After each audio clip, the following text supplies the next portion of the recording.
But first, congratulations. Congratulations to the Andrews government in Victoria, the Daniel Andrews police state. You guys are now world famous. You've smashed it. Around the globe, around 7 million people so far have watched the video showing your police force, your proud police force, handcuffing and arresting a pregnant woman, Zoe Buhler, in her pyjamas at home in front of her children, simply for posting on Facebook an advertisement for a protest in the rural city of Ballarat, a protest against Victoria's cruel lockdown laws. In my pajamas, what's this? Ultrasound in an hour. Yeah, she's pregnant, so... What's this about? If I have an ultrasound in an hour in front How of can my you children, arrest her? in front That's... of my 2 children. Can't you just say to her, take the post down? Like, come on. I'm happy to delete the post. And now to the bad news for the government. The reaction overseas, I'll get to the reaction here in a second, including what Zoe Buhler herself said today. The reaction overseas is actually generally of shock, horror. In Britain, pregnant mum in pyjamas arrested in front of kids over anti-lockdown Facebook post. Even Russia's RT network, funded by the authoritarian Russian regime itself, is shocked, and these guys are used to KGB tactics. Australia should be ashamed and appalled by this video of police handcuffing a pregnant woman for posting an anti-lockdown message. And in the United States, more media coverage of this astonishing story, including a warning from a prominent Conservative TV host, Laura Ingraham. This is what's coming in Joe Biden's America. Pregnant woman arrested in Ballarat for creating an anti-lockdown protest event on Facebook. So the world is watching this arrest and going, wow, really? But here is something bizarre. Frankly, it's unbelievable. 7 million people around the world have watched it, but there is one man who says he is not. One man who says he has not watched the video is a man whose police actually did the handcuffing under this same man's extreme emergency powers law. His police, his law, but Premier Daniel Andrews says, I didn't watch it. I've not seen the vision. I don't know what, I'm not sure any of us know what she was attempting to incite, allegedly. Do you believe he's telling the truth? You can text me. I'll take a little straw poll. Anyone who thinks Daniel, or make it easier for me, anyone who thinks Daniel Andrews didn't see the video, please text me. In fact, we do, despite what Daniel Andrews was saying, know exactly what Zoe Buhler was attempting to allegedly incite. It's right there in the Facebook page, a protest in Ballarat against these lockdown laws. A protest with face masks and social distancing, quite responsible. The Premier didn't know that. It turns out there was another thing he didn't know. Why were his police so heavy-handed with a woman who simply posted about a protest against the government and its laws when that very same police force would not arrest a single person at Melbourne's huge Black Lives Matter protest early this year? In fact, here's the irony. Police in Ballarat even bent the knee to the cause. What a coincidence. Police in Ballarat bowed to an illegal protest of the left, but now a woman organising a protest against Daniel Andrews in that same city gets arrested in her gym jams. Why the different treatment? Again, the Premier didn't know. Do you think it's heavy-handed? The organisers of the Black Lives Matter protest have been charged with incitement, given that they were also planning a protest at a time when we were under restrictions and 10,000 people attended? I would need to refer you to Victoria Police in relation to what occurred with those people. Okay, so the watching world is horrified, but now to the reaction here.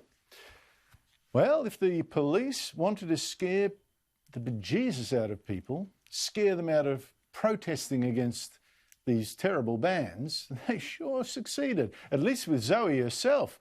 She now faces jail. Here she is this morning. You know, they said they weren't really happy about having to arrest me or anything, but that's what's happening at the moment in our state. So what was your reason for putting up the post and wanting to do the silent protest? Why did you do that? Well, for one, I actually, sorry about my bimbo moment, I didn't realise that I wasn't allowed to.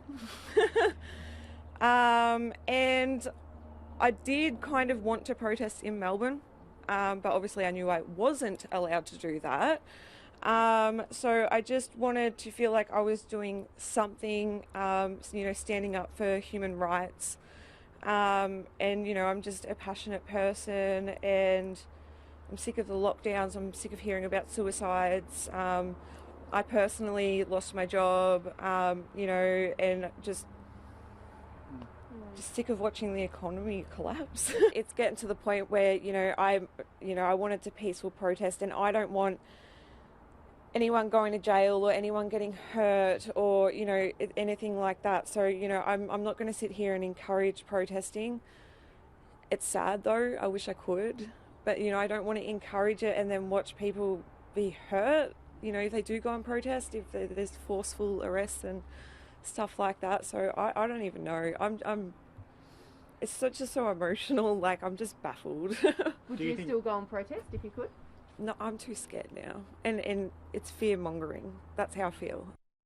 It's just a woman out in the country, lost a job, says she has a bimbo moment. Name me a politician that has said so much about this assault on human rights, about people like her who've lost their jobs, about the economy crashing, and needed to say something about it. Our politicians should learn a lesson from this woman instead of sending the police to arrest her. And talking about scaring people, some people decided to scare Zoe's brother with death threats when he set up a GoFundMe appeal to pay his sister's legal costs. And it sure worked. He's now so scared that he's taken down that GoFundMe page. Zoe's mum, who was going to come on the show tonight, now says, oh, she'd better not. Do you know, we say, someone's Dictator Dan and it's a police state. And I tell you what, it's starting to look like a reign of terror to some people. And unfortunately, many Victorians seem perfectly fine with that, particularly if they're working on the ABC. Hello, Raph Epstein. I guess it's because politicians and journalists have trained themselves, or have trained these people to think this virus is much, much worse than it really is. I mean, it's serious. But they're making it sound like it's a plague will come back and we're all going to die, even the little kids are going to die. And that these brutal bans are the only way to fight it, which is complete rubbish. Leading academics, professors, doctors say, no, it's not. This is ridiculous, it's disproportionate. By the way, Victoria today recorded 113 new infections and 15 deaths. It's the deaths for me that actually is the most important measure. You don't crash an economy and you don't put 500,000 people out of work just to save some young people from the sniffles. The 15 deaths, 7 of people in their 80s, 8 in their 90s, all but 1 in aged care. Once again, have I said this almost every night since March? It is now screaming at people, surely this is a virus that almost exclusively kills the old and the sick. Protect them. Don't lock up everyone else at this horrific cost. And that's what Zoe's protest was meant to be about. These bans are far too crude and totally disproportionate, which makes me wonder if they are in fact even lawful.